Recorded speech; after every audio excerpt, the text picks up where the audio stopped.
Ho trovato l'invito per la festa di promozione di mia moglie nella sua macchina. Il mio nome non c'era.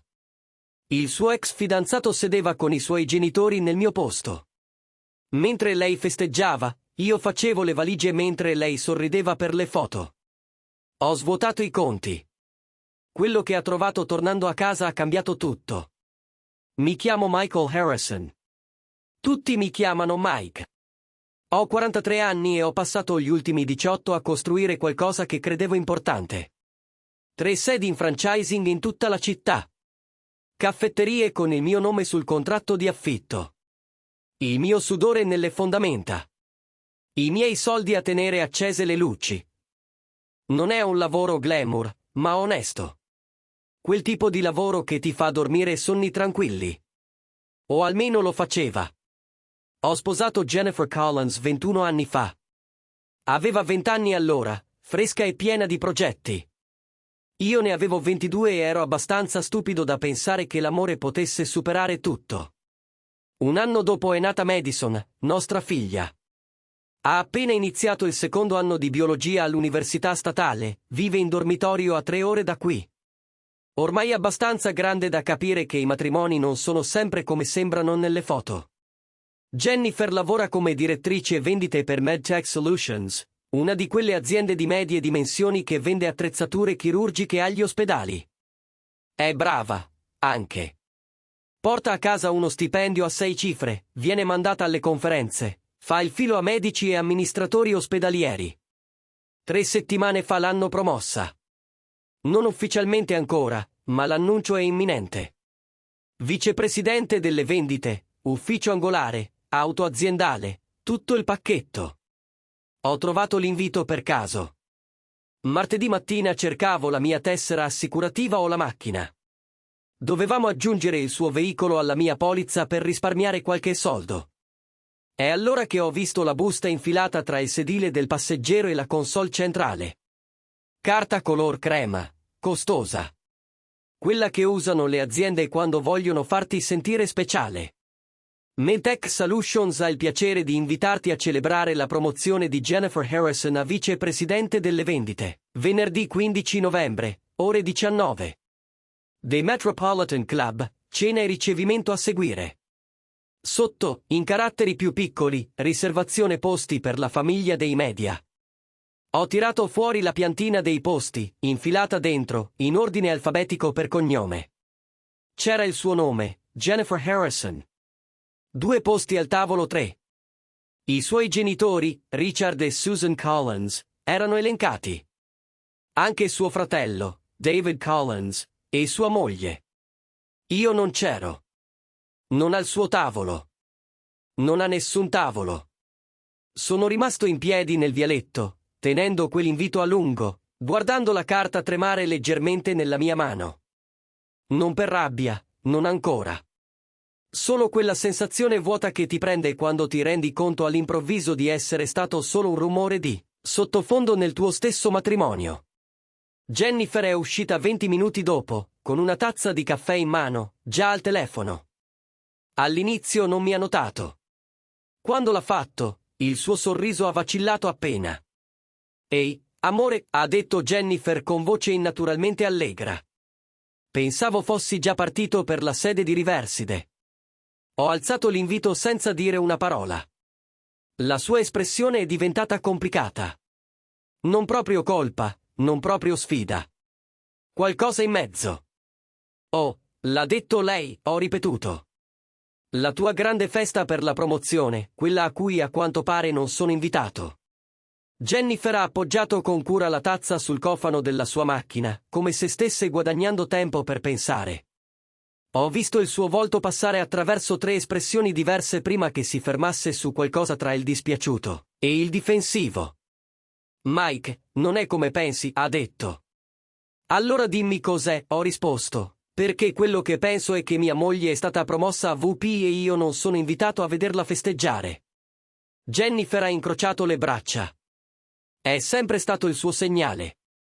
Quando sta per dire qualcosa che sa che non mi piacerà. Si incrocia le braccia come a proteggersi dalla verità. I miei genitori hanno chiesto loro la disposizione dei posti, ha detto.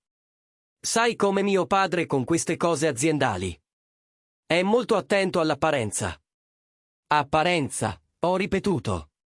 Tuo padre tiene così tanto all'apparenza che il genero di 21 anni non è nella lista degli invitati. È complicato, Mike. Allora non è complicato. Jennifer ha distolto lo sguardo verso la strada, dove il nostro vicino portava a spasso il cane, guardando ovunque tranne che me. Pensano che Austin dovrebbe esserci. Quel nome mi ha colpito come un secchio d'acqua gelata. Austin Parker, il suo fidanzato del college, quello con cui è stata 2 anni prima di conoscermi. Un consulente nel settore dell'ospitalità che indossava abiti costosi e parlava di margini di profitto nei ristoranti come fossero Vangelo. L'avevo incontrato esattamente 2 volte. Una volta al ritiro aziendale di Jennifer 4 anni fa. Una volta alla festa di compleanno di suo padre l'estate scorsa. In entrambe le occasioni mi aveva guardato come se fossi un intruso. Austin, ho detto, il tuo ex fidanzato Austin. Sì, quello. Sta facendo consulenza per la mia azienda adesso, ha detto Jennifer con voce che si faceva più difensiva. Ci sta aiutando a ristrutturare la strategia di distribuzione. È davvero prezioso per il team. Ottimo, Jen. Meraviglioso. Ma questo non spiega perché lui ha un posto alla tua festa e io no. Finalmente mi ha guardato. La mascella era tesa. Perché i miei genitori gli vogliono bene, ok? Lo hanno sempre fatto. Pensano che lui sia più in sintonia con loro. La loro sintonia. Sai cosa intendo? Come se parlasse la loro lingua. Il mondo aziendale, il networking, tutto quel giro.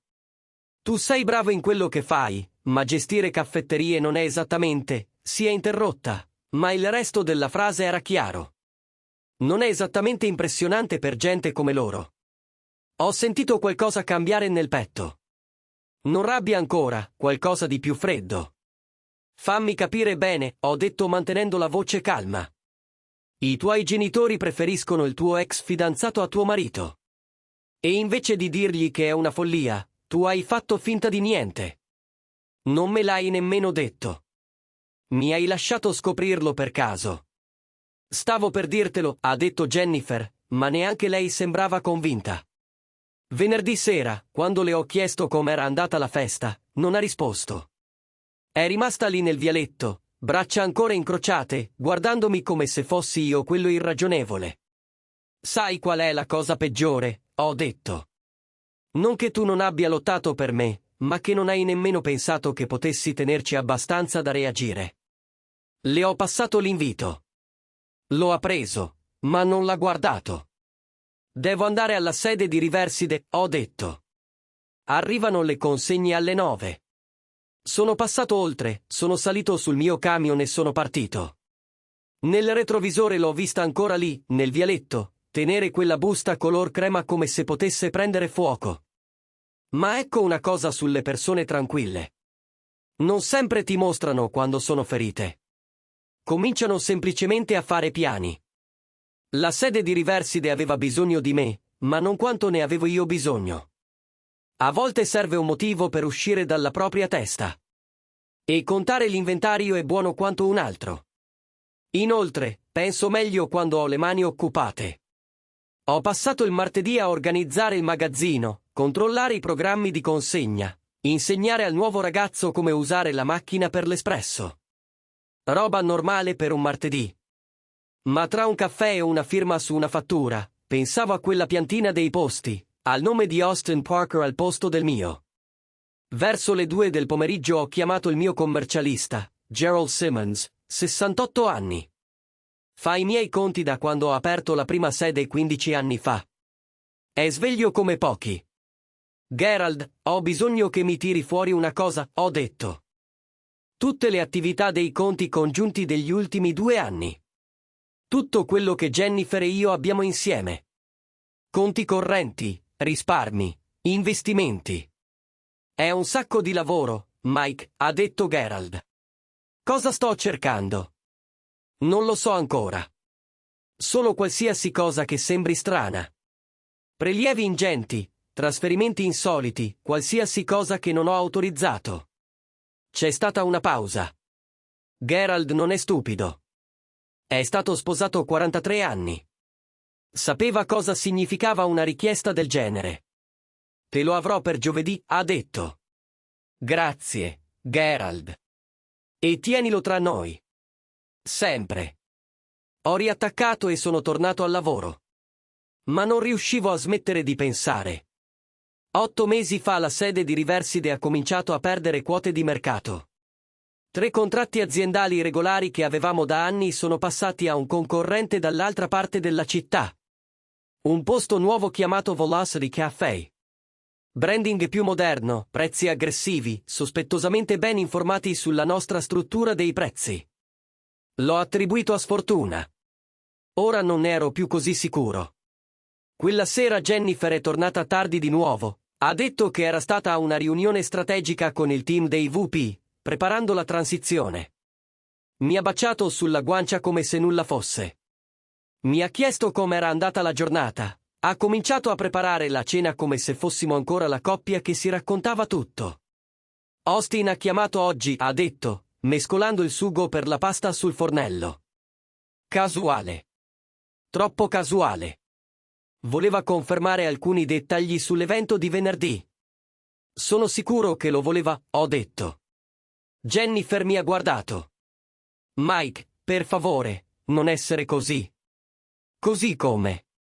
Come un marito che ha appena scoperto di essere stato sostituito dal tuo ex nella notte più importante della tua carriera. Non sei stata sostituita. Stai esagerando. Ho posato la birra, l'ho guardata dritto negli occhi. Quando hai iniziato Austin a fare consulenza per la tua azienda? Te l'ho detto, ci aiuta con la strategia di distribuzione. Quando è cominciato? Si è girata verso il fornello. Forse 6-7 mesi fa. Non ricordo esattamente. Sforzati di ricordare. Perché importa, Mike? Perché 7 mesi fa la mia sede di Riverside ha cominciato a perdere contratti a favore di un concorrente. E mi chiedo se queste due cose siano collegate. Jennifer ha smesso di mescolare per un attimo. Poi ha riso. Davvero riso. Pensi che Austin stia passando informazioni ai tuoi concorrenti? È paranoico anche per te, vero? È un consulente nel settore dell'ospitalità. Conosce l'industria. Ha lavorato con te, il che significa che è stato presente alle nostre conversazioni, ai nostri discorsi finanziari. Tu gli dici cose sul mio business. Certo che non sei sicuro. Perché non mi hai mai detto che lavoravi con lui? Quindi, scusami se non mi fido della tua parola. Il sugo cominciò a bollire troppo. Jennifer spense il fuoco, spostò la pentola e rimase lì con le spalle rivolte a me. Le spalle erano tese. Penso che stanotte dormirò nella stanza degli ospiti. Dissero, Mike, non sono arrabbiata, Jen. Sono solo stanca e ho bisogno di spazio per pensare. La lasciai in cucina e salii al piano di sopra.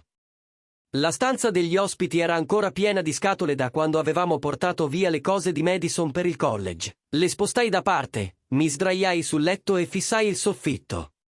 Il telefono vibrò. Messaggio da Madison. Ehi, papà. Possiamo parlare questo weekend? Ho qualcosa in mente. Rimasi a fissare quel messaggio a lungo prima di rispondere. Certo, tesoro. Chiamami quando vuoi. Non rispose subito. Non era da lei. Madison rispondeva sempre subito. Posai il telefono e chiusi gli occhi. Ma non dormivo. Pensavo a tempistiche, a coincidenze che non erano coincidenze, al messaggio strano di mia figlia e alle bugie casuali di mia moglie. A proposito, se stai ascoltando e ti sembra familiare, fammi un favore. Premi il tasto per iscriverti. Aiuta più di quanto pensi. Il 97% di voi non lo fa. E credimi, fa la differenza. Giovedì mattina Gerald chiamò mentre aprivo la sede in centro. Mike, devi venire nel mio ufficio, disse. Niente saluti, niente chiacchiere. Capì subito che era grave. Arrivai alle 10. Gerald aveva sparso documenti sulla scrivania come prove di una scena del crimine. Estratti conto bancari, registri di transazioni, copie di assegni che non avevo mai visto. Dimmi cosa sto guardando, dissi. Gerald indicò la prima pila. Conto di risparmio congiunto. Tu e Jennifer. 3 anni fa avevate $240.000. Soldi dall'assicurazione sulla vita di tuo padre più quello che avevate risparmiato dalle franchigie. Giusto. Era il nostro fondo pensione. Era, disse Gerald. Scivolò un altro foglio verso di me. 18 mesi fa Jennifer ha prelevato $80.000. La causale dice opportunità di investimento. Lo stomaco mi si chiuse. Non avevo mai autorizzato nulla. La firma è tua, però. Guardai il modulo di prelievo. Era la mia firma. È una copia molto buona. Non ho firmato questo, Gerald. Allora abbiamo un problema. Tirò fuori altri documenti. 6 mesi dopo, altri 70.000. Stessa storia. Tua firma, nessuna consultazione. 3 mesi dopo, 45.000 in più. Quanto resta? 42.000. E solo perché ha raggiunto il limite annuo per le tasse sui regali. Non poteva prelevare di più senza attirare l'attenzione del fisco. Mi appoggiai alla sedia. Quasi 200.000 spariti. Dove sono finiti? Gerald mi passò un altro documento. Bonifici. Tutti verso la stessa LL. Parker Hospitality Ventures. Austin Parker. Ovviamente. C'è altro, disse Gerald. E in qualche modo sapevo che sarebbe stato peggio. I conti aziendali. Qualcuno ha avuto accesso ai dati finanziari, non prelevando soldi direttamente, ma scaricando report, contratti con fornitori, listini prezzi, margini di profitto, tutto. Credenziali condivise. Jennifer è tua socia sulla carta per motivi fiscali. Ha accesso amministrativo al software contabile. Questi accessi avvenivano fuori orario, verso le 9 o le 10 di sera, quando di solito dormo. Mi alzai e andai alla finestra. Fuori, la gente viveva il solito giovedì, prendeva il caffè, andava al lavoro, viveva vite che non si erano appena frantumate in 1000 pezzi. C'è un'ultima cosa, disse Gerald a bassa voce. Ho controllato i registri della Velocity Cafe, il concorrente che ti sta rubando i contratti. Ho trovato un socio occulto, Parker Hospitality Ventures, registrata 8 mesi fa. La stanza sembrò restringersi all'improvviso. Austin Parker non stava solo facendo consulenze a mia moglie. Usava informazioni della mia azienda per competere con me, finanziandosi con i miei soldi, e Jennifer lo stava aiutando. Che faccio, Gerald? Mi guardò sopra gli occhiali. Legalmente, documenti tutto. Ti proteggi. Prendi un avvocato. E personalmente piegò le mani, decidi se combattere o mollare. Ma Mike, se molli, fallo con intelligenza. Non lasciare nulla che possa ritorcerti contro. Tornai a casa in uno stato di confusione. Quando arrivai, la casa era vuota. Jennifer era al lavoro, probabilmente in riunioni con Austin, a pianificare strategie, a ridere di qualcosa, senza pensare a me. Andai in garage e trovai quello che cercavo. 3 scatole etichettate e documenti college con la calligrafia di Jennifer. Vecchia carta che non aveva mai buttato. Aprii la prima e cominciai a rovistare. Documenti per aiuti finanziari, trascrizioni, e in fondo, una cartolina di ringraziamento di 22 anni prima. Anno da junior di Jennifer, l'anno prima che ci conoscessimo. Grazie per la fuga a Silver Creek. La prossima la offro io. Non aspettiamo così tanto tra una visita e l'altra. Tu eri Austin, Silver Creek. A 7 ore di distanza. Jennifer mi aveva detto di aver passato quella primavera facendo volontariato in un rifugio per senza tetto. Lo ricordavo perché mi sentivo in colpa per essere andato a chiudermi con i miei amici mentre lei faceva beneficenza. Non era stata in un rifugio. Era stata in una baita con Austin. Rimasi seduto sul pavimento del garage con quella cartolina in mano e qualcosa di freddo si posò nel petto. Non rabbia, neanche più dolore, solo chiarezza. Chiarezza perfetta e cristallina. Mi aveva mentito dall'inizio. E si era abituata così tanto a farlo che aveva smesso di stare attenta. Quello era stato il suo errore. Il venerdì mattina iniziò come un altro giorno qualunque. La sveglia di Jennifer suonò alle 6. Sentii la doccia, i suoi passi in camera, la porta dell'armadio aprirsi e chiudersi mentre sceglieva qualcosa per la grande serata. Ero già sveglio da ore, sdraiato nel letto degli ospiti, a guardare il soffitto che passava dal nero al grigio mentre l'alba filtrava dalla finestra. Alle 7 ero vestito, jeans, scarponi da lavoro, la mia vecchia felpa del Colorado State. Jennifer era in cucina, caffè in mano, a scorrere il telefono. Alzò lo sguardo mentre scendevo le scale. «Buongiorno», disse. Attenta, come se stesse testando la temperatura dell'acqua. «Buongiorno», risposi. «Oggi lavori in centro?» «È il piano?» annui, sorseggiando il caffè. «Allora, per stasera». «Divertiti», dissi. «Te lo sei meritato». Un lampo attraversò il suo volto. Sollievo, forse. Come se si aspettasse una lite e fosse grata di non averla. «Grazie», disse. «Significa molto». Mi versai un caffè. Nero, senza zucchero. Come lo bevo da 20 anni. «A che ora inizia?» «Alle 7. Ma devo essere lì per le 6 per foto e preparativi». «Ha senso». Il mio ragazzo si fermò. Ricominciò. «So che è stato strano, ma dopo stasera le cose si calmeranno.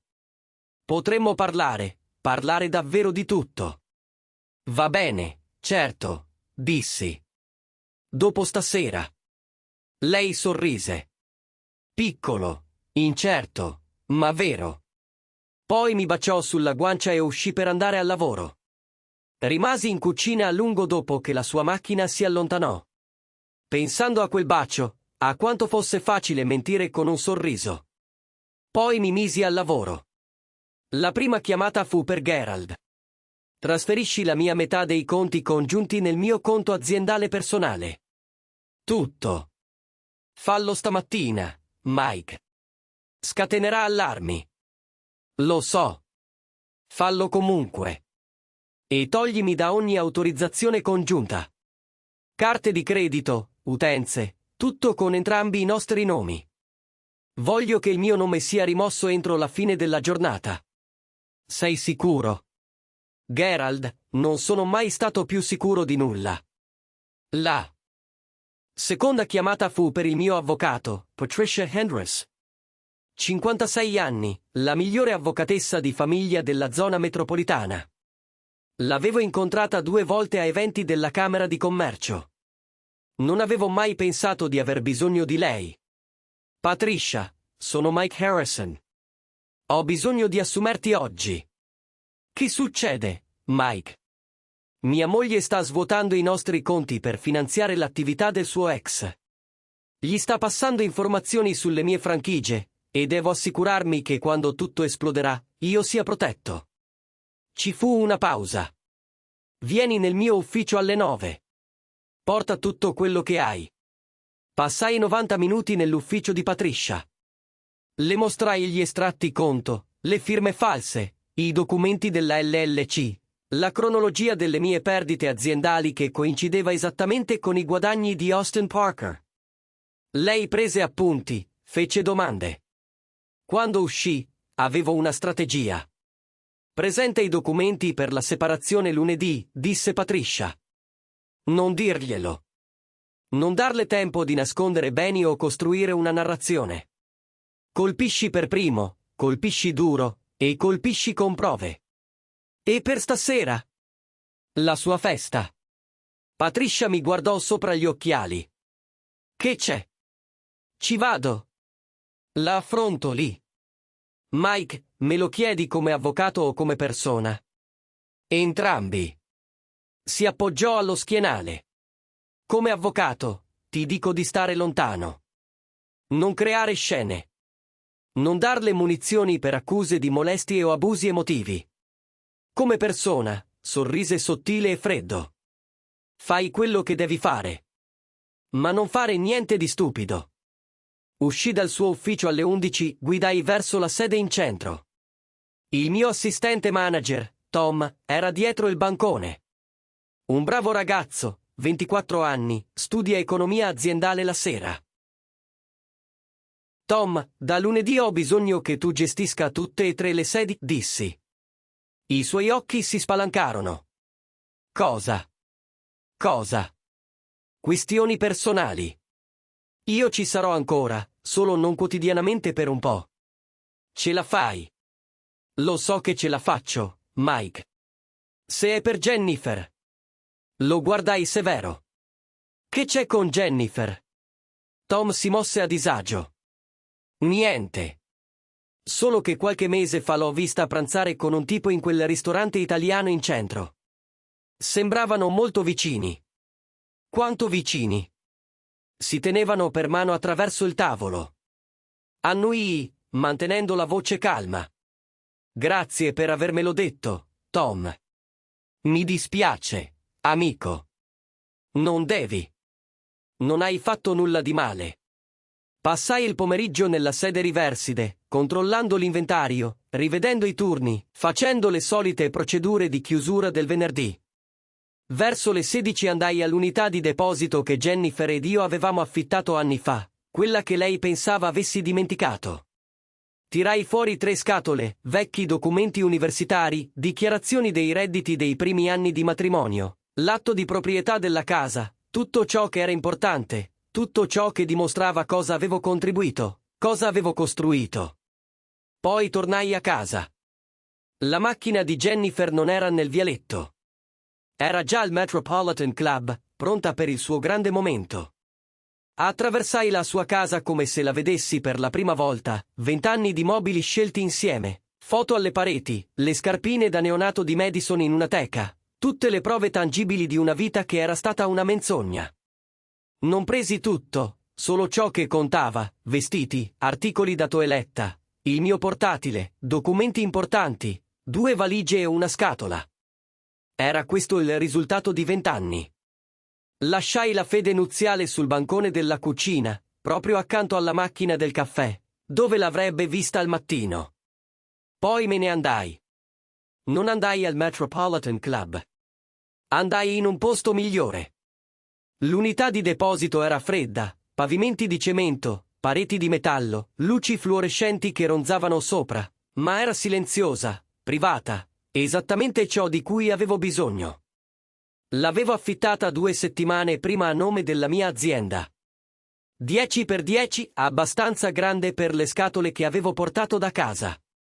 Ora aggiunsi alla collezione il portatile che Jennifer non sapeva avessi. Il disco di backup con copie di ogni documento finanziario, la cartella che Gerald mi aveva dato con le transazioni evidenziate, il taccuino dove avevo tracciato le tempistiche, incrociando date, tutto ciò che lei credeva nascosto, tutto ciò che pensava non avrei mai trovato. Mi sedetti su una sedia pieghevole e tirai fuori il telefono. Erano le 19:15, la festa era iniziata. Jennifer probabilmente stava facendo il discorso di ringraziamento, ringraziando il team esecutivo, i genitori, Austin per la sua preziosa guida professionale. Il telefono squillò, un messaggio da Madison: papà, stasera guido io a casa invece di domani mattina. Devo vederti. C'è qualcosa che non va. Fissai quel messaggio. C'è qualcosa che non va. Madison sapeva. Non so come, ma sapeva. La chiamai. Rispose al primo squillo. Papà. Ciao, tesoro. Che succede? Dove sei, Cheese Madison? Chiamai casa. La mamma non rispose. Tua mamma è alla festa. La promozione a vicepresidente, giusto? E tu dove sei? Lavoro fino a tardi. Ci fu una pausa. Poi la voce di Madison si fece più bassa. Papà, non mentirmi, per favore. Chiusi gli occhi. Quanto sai? La nonna mi ha chiamata la settimana scorsa. Mi ha chiesto se ero contenta per la promozione di mamma. Se avevo già incontrato Austin Parker. Ha detto che sarebbe stato alla festa, seduto con loro. E tu cosa hai risposto? Ho chiesto chi fosse Austin Parker. E la nonna si è messa strana. Ha detto che era solo un socio in affari. Ma papà, il modo in cui l'ha detto, come se si aspettasse che io già lo sapessi. Come se tutti lo sapessero tranne te. Il petto mi si serrò. Madison, tua mamma ti ha tradita, vero? Madison rispose secca, non una domanda, una constatazione, sì. Sentii Madison prendere un respiro tremolante. Da quanto tempo? Non lo so ancora, ma più a lungo di quanto voglia pensare. Cosa farai? Lo affronterò nel modo giusto, legalmente. Ma papà, io devo restare fuori da tutto questo. Capisci? Sono già dentro, papà. È mia mamma. Sei tu il mio papà. Non c'è modo che io resti fuori. Allora lascia che ti renda le cose più facili. Sto lasciando tua mamma. Presento la separazione. Sarà complicato. Ma qualunque cosa succeda, qualunque cosa dica lei o i tuoi nonni, devi sapere una cosa. Cosa? Ti voglio bene. Questo non cambierà mai. Non devi schierarti. Non devi risolvere tutto. Devi solo continuare a essere mia figlia. È tutto ciò di cui ho bisogno. Madison piangeva ora. Anch'io ti voglio bene, papà. Lo so, tesoro. Ora torna indietro. Torna al campus. Non tornare a casa questo fine settimana. Fidati di me su questo. Ma, per favore, lascia che gestisca io questa parte. Ci fu un lungo silenzio. Poi, va bene. Ma papà, quando tutto sarà finito, quando sarà sistemato, io sto dalla tua parte, così sai. Lo apprezzo, tesoro. Più di quanto immagini. Chiudemmo la chiamata. Rimasi seduto nell'unità di deposito, circondato dalle prove del tradimento di mia moglie, e sentii qualcosa cambiare. Non più rabbia, non più dolore, qualcosa di più freddo, qualcosa di definitivo. Aprì Instagram di Jennifer. Aveva postato 10 minuti prima. Una foto di lei al podio, a metà discorso, sorridente verso la folla. Didascalia, grata per questa incredibile opportunità e per tutti quelli che hanno creduto in me. I commenti già arrivavano, congratulazioni. Meritatissimo. Sono così orgoglioso di te. Scorsi le foto taggate. Qualcuno aveva postato una foto più ampia della sala. Zoomai sul tavolo 3. C'erano il padre di Jennifer, Richard, sua madre, Susan, suo fratello, David, e seduto proprio accanto a Susan, sorridente come se fosse a casa, c'era Austin Parker. Lui occupava il mio posto alla sua festa, seduto con i miei suoceri, probabilmente brindando al suo successo con i miei soldi che aveva rubato. Feci uno screenshot, lo aggiunsi alla mia cartella di prove, lo etichettai il 15 novembre, la notte in cui lei ha scelto lui. Poi spensi il telefono e andai all'hotel che avevo prenotato, soggiorno prolungato, mese per mese, una stanza con angolo cottura, nessuna domanda. Ordinai un hamburger al room service. Lo mangiai guardando una partita che non mi interessava. Feci una doccia. Mi stesi su un letto che non era il mio in una stanza che odorava di prodotti industriali per la pulizia. E per la prima volta in settimane, dormii. Perché la parte difficile era finita, il dubbio, il sospetto, la speranza di sbagliarmi. Ora sapevo, e sapere significava poter agire. Sabato mattina, il telefono squillò alle 8. Il nome di Jennifer sullo schermo. Lasciai squillare 4 volte prima di rispondere. Non per crudeltà, ma perché volevo che provasse cosa significa aspettare. Mike disse quando risposi, la voce tesa, controllata. Dove sei? Importa. Certo che importa. Sei andato via. Hai preso le tue cose e te ne sei andato senza dire una parola. Sono tornata a casa ieri sera e tu non c'eri più. Com'è andata la festa? Feci la domanda attraverso di lei. Sentivo nella pausa. Cosa? La tua festa. Com'è andata? Austin si è divertito a sedere al tuo tavolo con i tuoi genitori. Un'altra pausa, più lunga. Mike, se è per i posti a sedere. Non è per i posti a sedere, Jennifer. È per $200.000. Silenzio. Silenzio totale. Potevo immaginare il suo volto, il colore che le svaniva. Non so di cosa parli, disse infine. Sì che lo sai. Parker Hospitality Ventures, la LLC in cui hai fatto confluire i nostri risparmi per la pensione. Il piccolo fondo di investimento di Austin, quello che ha usato per aprire il Velocity Café e rubare i miei contratti. Mike, posso spiegare? Puoi spiegare le firme false?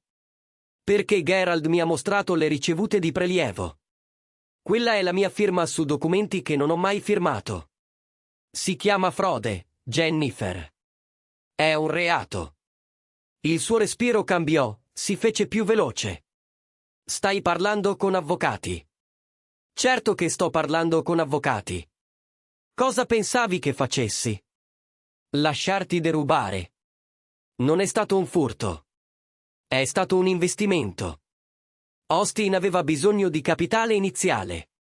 Austin aveva bisogno dei miei soldi per competere con me.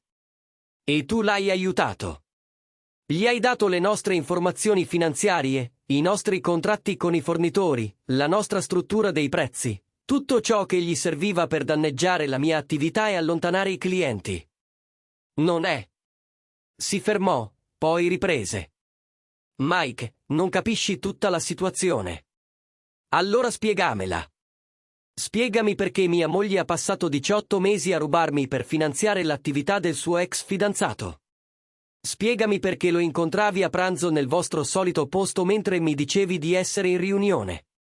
Spiegami il biglietto di ringraziamento di Silver Creek il weekend in cui mi hai detto che facevi volontariato in un rifugio. Hai rovistato tra le mie cose. Hai controllato i miei conti bancari. Siamo oltre la privacy. Jennifer piangeva ora. Lacrime silenziose, ma le sentivo.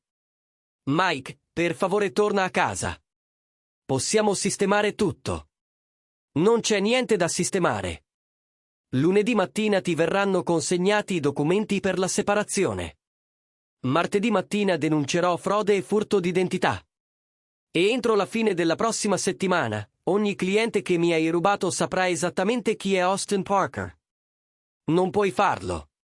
È diffamazione. Non è diffamazione se è vero. E ho le prove, Jennifer, movimenti bancari, firme false, storici delle transazioni, tutto ciò che il tuo nuovo stipendio da vicepresidente non può far sparire. Rimase in silenzio a lungo. E Madison. Lo sa già.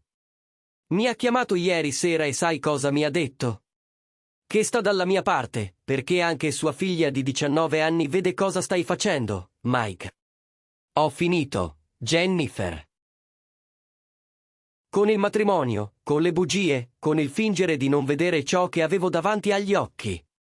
Vuoi Austin?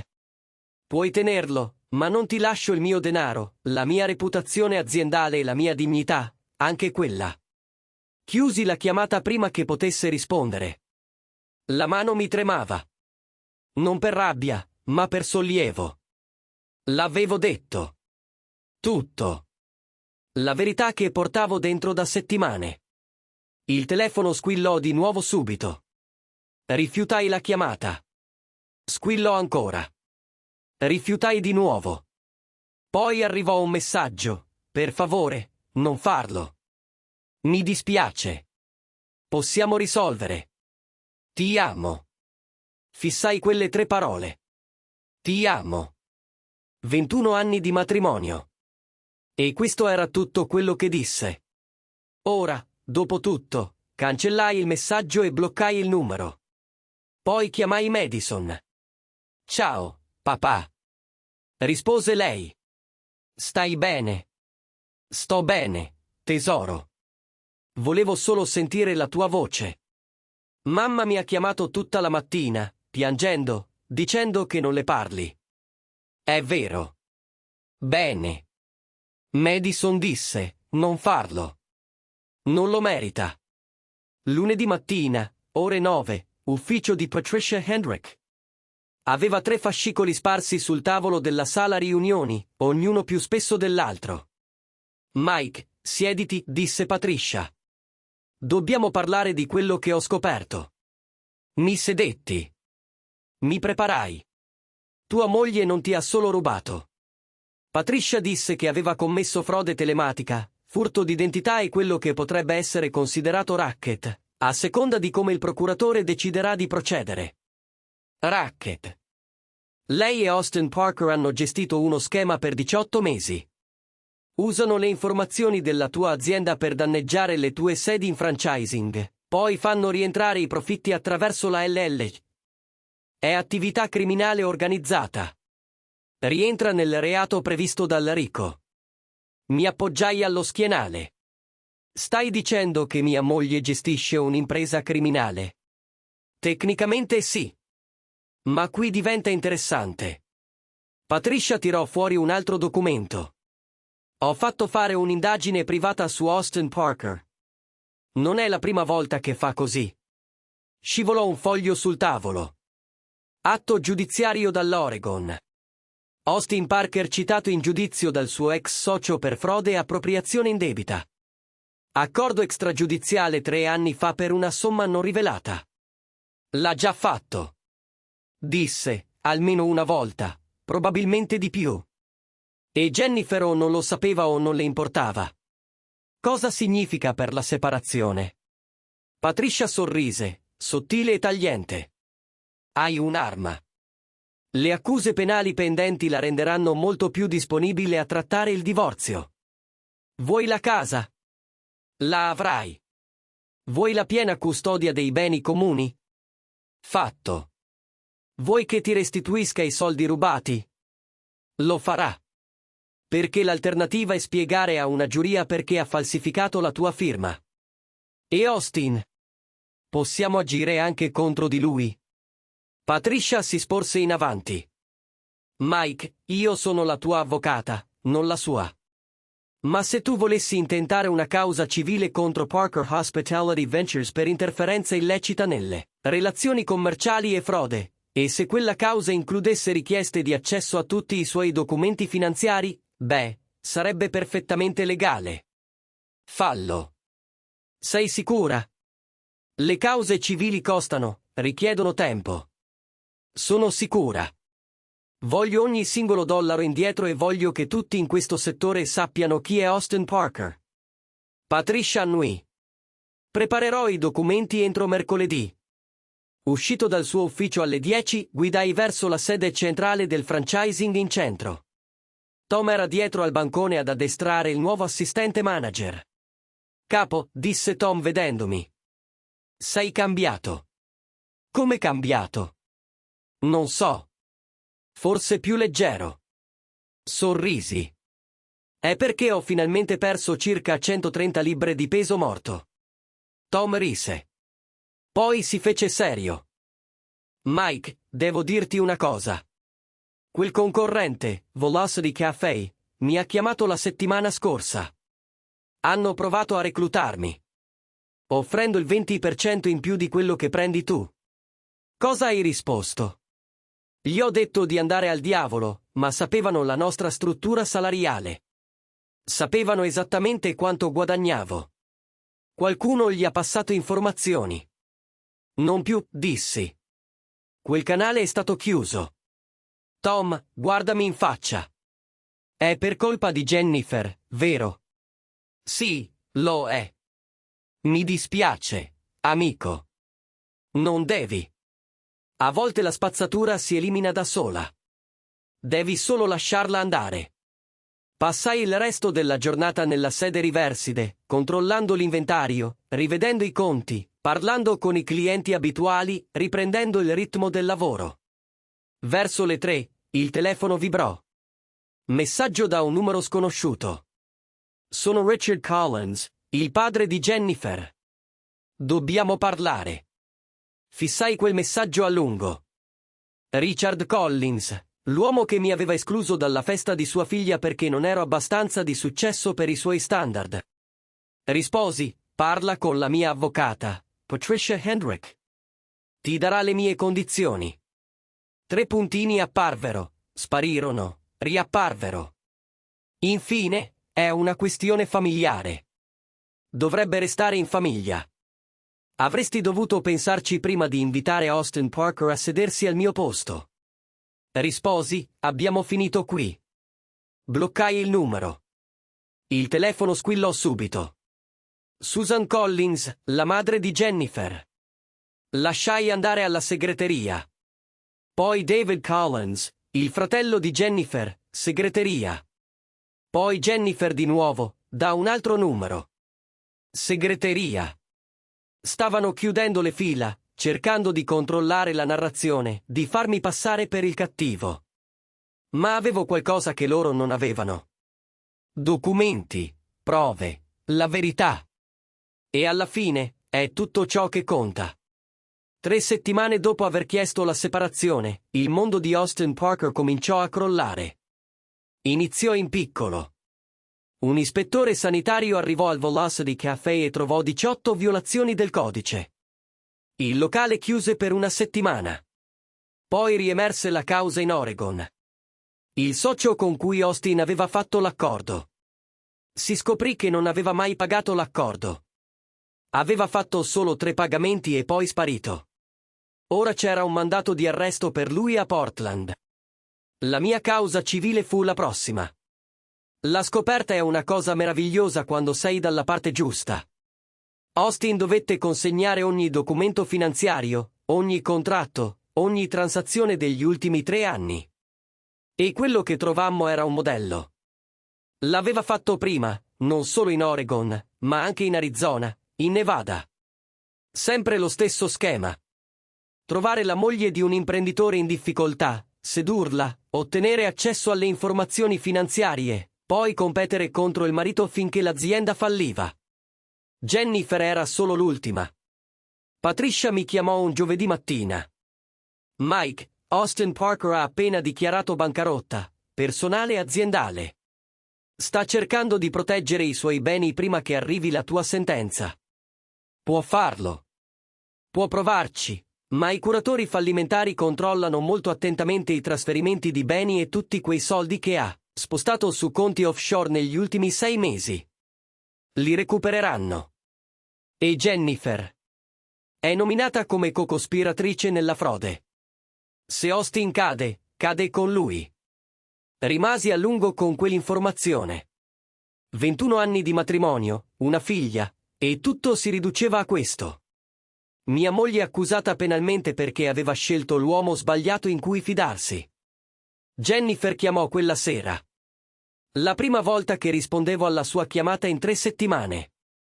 Mike disse con voce piccola, spezzata, ho bisogno del tuo aiuto. Per cosa? Il procuratore vuole accusarmi di frode. Patricia ha parlato delle firme false. Dicono che potrei rischiare 5 anni. Potresti. La frode è un reato grave. Per favore. Ti supplico. Ritira le accuse. Di che non vuoi procedere. Jennifer, non ho ritirato le accuse. Le ha fatte partire il procuratore. Quando hanno visto le prove, non era più nelle mie mani. Ma tu hai dato loro le prove. Mi hai fatto questo. No, dissi, te lo sei fatto da sola. Mi hai rubato. Hai falsificato la mia firma. Hai aiutato Austin a distruggere la mia azienda. Io ho solo documentato tutto. Ora piangeva. E Madison? Cosa succede a lei se vado in prigione? Madison ha 19 anni. È adulta. Starà bene. Non mi parla. Non risponde alle mie chiamate. È una questione tra te e lei. Ci fu una lunga pausa. Poi Jennifer disse qualcosa che mi sorprese. Mi dispiace per tutto. Sono stata stupida. Pensavo che Austin mi avrebbe reso ricca. Pensavo che stavamo costruendo qualcosa, ma erano tutte bugie. Sì, dissi, lo erano. Mi odi. Ci pensai. La odiavo? No. L'odio richiede energia. Richiede di tenere dentro la rabbia.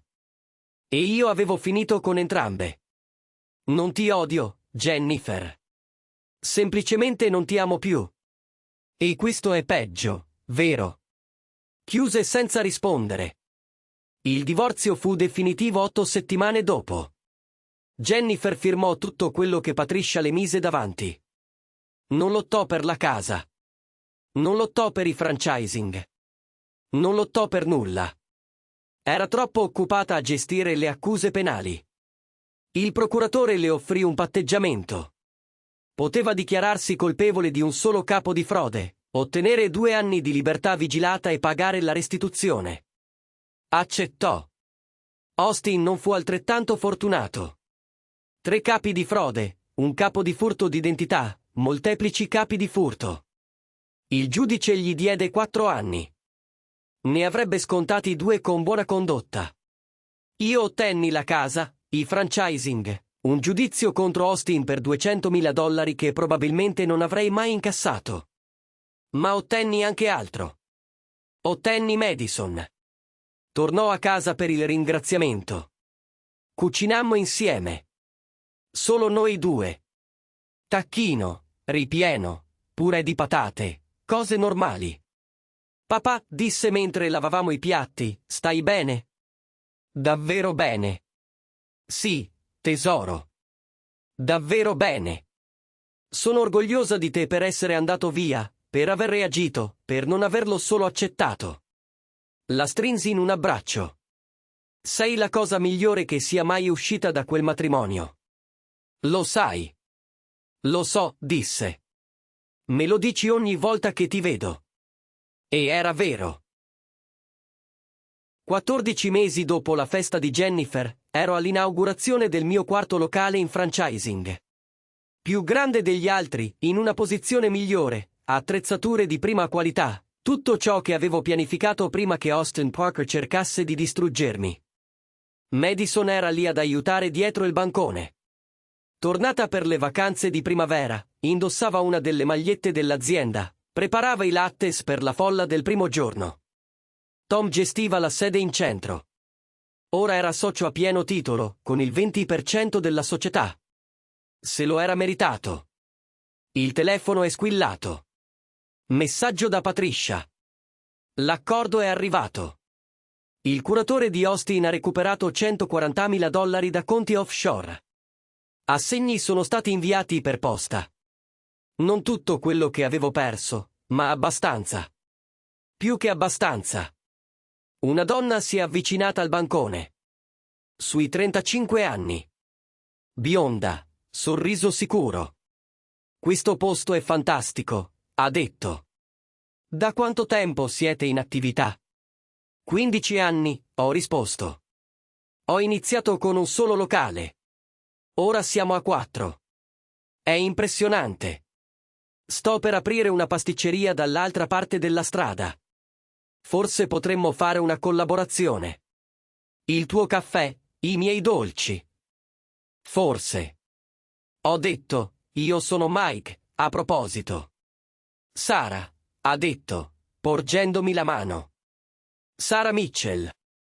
Abbiamo parlato per 20 minuti di affari, del quartiere, di niente di importante, e sembrava facile, naturale, come dovrebbe essere una conversazione. Quando se n'è andata, Madison si è avvicinata. Stava flirtando con te. Papà non era così. Ti ha dato il biglietto da visita con il suo numero personale scritto sul retro. Ho guardato il biglietto. Proprio così, 10 cifre in una calligrafia ordinata. Dovresti chiamarla, ha detto Madison. Forse lo farò. Papà, è passato più di un anno. Mamma ha voltato pagina. Dovresti farlo anche tu. Tua madre ha voltato pagina 2 anni prima che ci separassimo. È diverso. Allora chiamalo pareggiare i conti. Chiamalo come vuoi. Ma chiamala. Ho messo la carta in tasca. Vedremo. Quella sera, dopo che la folla dell'inaugurazione si era diradata, ero nel mio nuovo ufficio a guardare i conti. I numeri erano buoni, meglio che buoni. L'attività prosperava. Il telefono è squillato. Messaggio da Jennifer. Ho visto la notizia della nuova sede. Congratulazioni. Te lo meriti. Ho fissato quel messaggio a lungo. Poi l'ho cancellato senza rispondere, perché è questo il punto dell'andare avanti. Non puoi farlo se continui a guardare indietro. Ho tirato fuori il biglietto da visita di Sara, ho guardato quelle 10 cifre, ho pensato a quello che aveva detto Madison. Poi ho scritto: ciao, sono Mike del coffee shop. Ti va di cenare insieme questa settimana e parlare di quella collaborazione?